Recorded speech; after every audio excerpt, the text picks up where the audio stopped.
God created this ongoing work of art.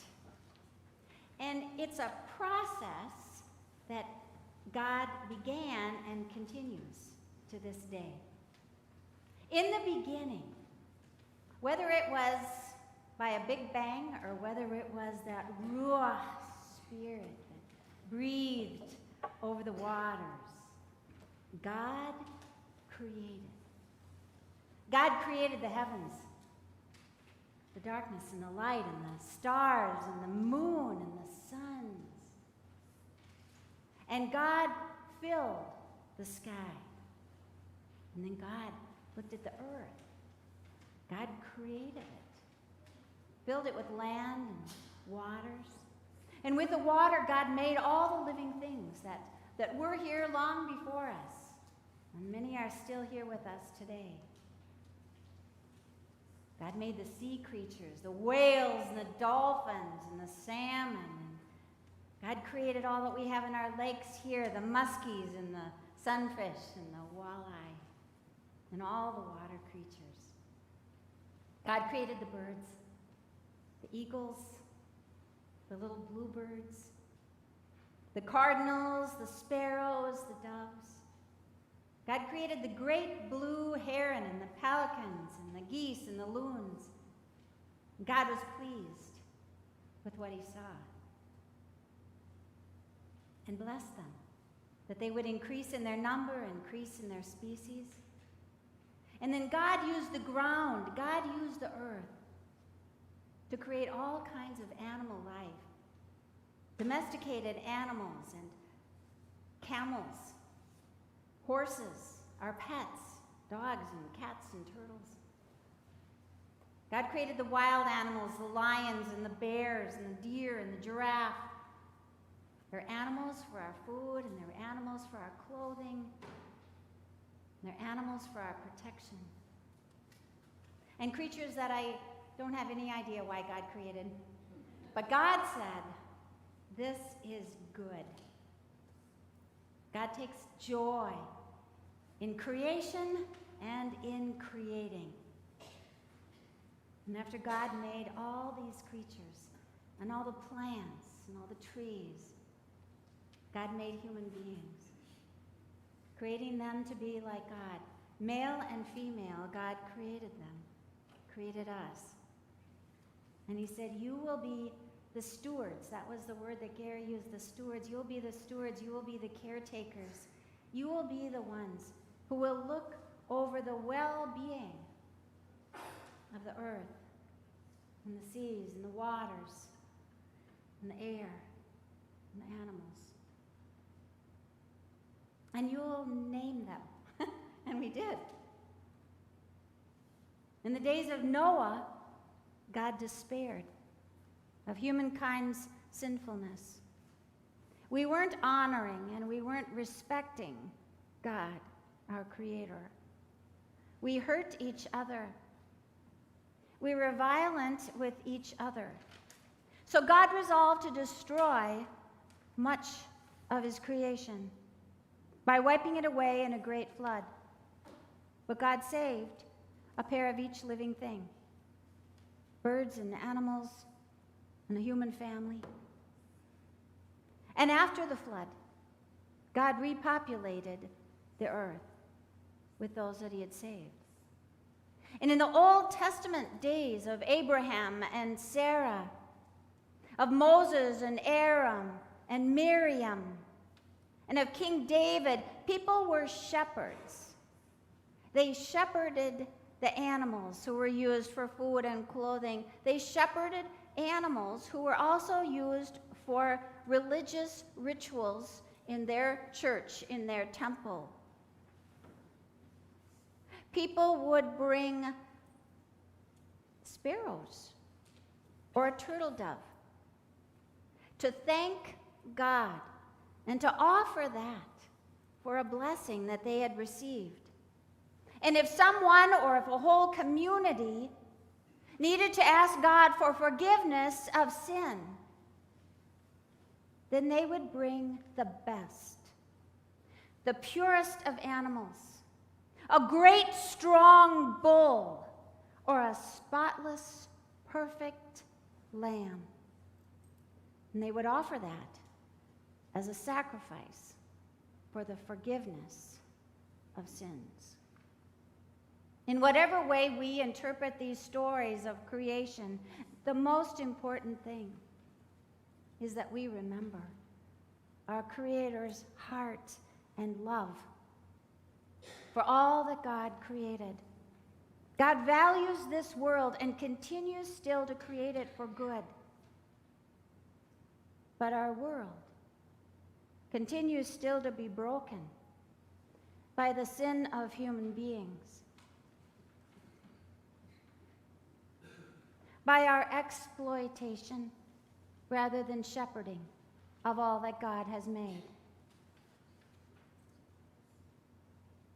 by not honoring and respecting God and loving Him in all that He does, by our violence, which we have witnessed again this weekend in our country, by our failure to do everything we can to truly protect and to truly care. And because of these sins, the earth and all living things suffer in the lands, in the seas, in the environment, in the extinctions of life forms, in our illnesses, in our pains, in our griefs, and in our fears. But the great prophet Isaiah provided hope and a vision for the future when there will be peace with all of God's creation again, between people and the land and the animals.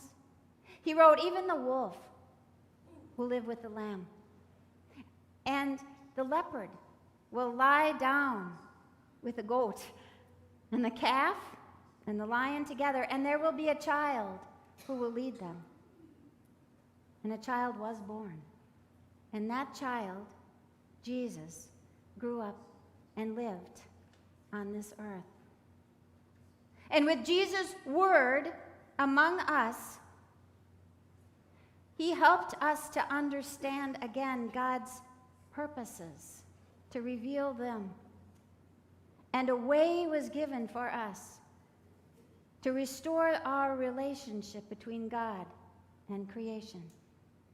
As Jesus told us, and as you know by heart, God loves this world so much that He sent His only begotten Son, that whosoever believes in Him will not perish, but will have eternal life. God did not send the Son into the world to condemn us. He sent Jesus to save us and all creation, including our animals. In Psalm 36, we were given a promise. You save humans and animals alike, O God. How precious is your steadfast love. For anyone who has had a beloved pet who died, these are tender words from God. You save humans and animals alike, O God. How precious is your love. You who have or have had animals know that there is so much that we can learn from them. They are the most unconditionally loving and forgiving beings among us. They seem to have a special sense for when we're down and need a gentle nuzzle.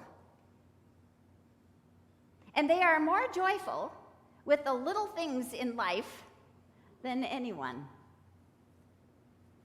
I used to have horses, and I learned, because I originally only had one horse, but I learned that horses are herd animals, and they like to be with other horses. And my aunt sent me a story about some horses. There was a couple who had one horse, one little mare, and they decided they needed to get another horse, and they had heard about someone who was going to put down a horse who was becoming blind. And this couple decided that they would rescue the horse who was blind and bring that horse to their house and help that horse have a good life.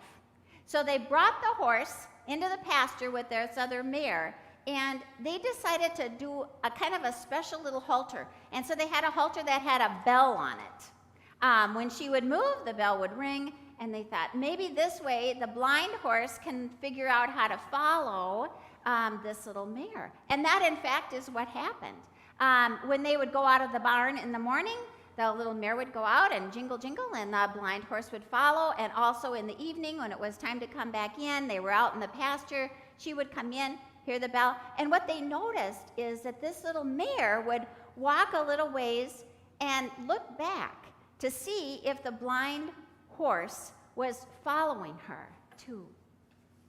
And I think that's such a good story for us, that God, like those owners, doesn't discard any of us when we have problems or challenges, or when we're blind to something that we should be doing in our lives. And oftentimes what God does is he puts a guide into our lives. And if we look around, we'll see, we can hear that there's someone, and maybe a whole congregation, that God has placed with us so that we can know the road to follow home.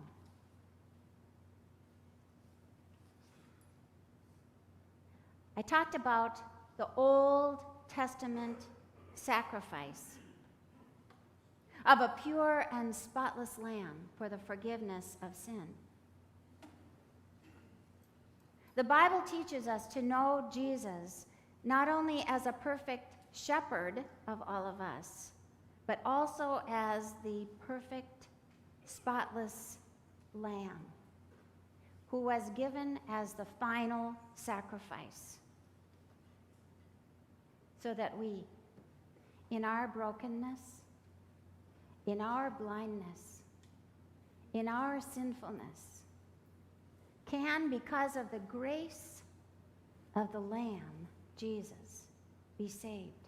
And that is God's covenant promise to you. Our role as the people of this age is to love God so much that we love each other, and that we care for all of God's creation, for the earth, for the animals, so that we can be the good stewards of the good creation that God intended for us. God bless you.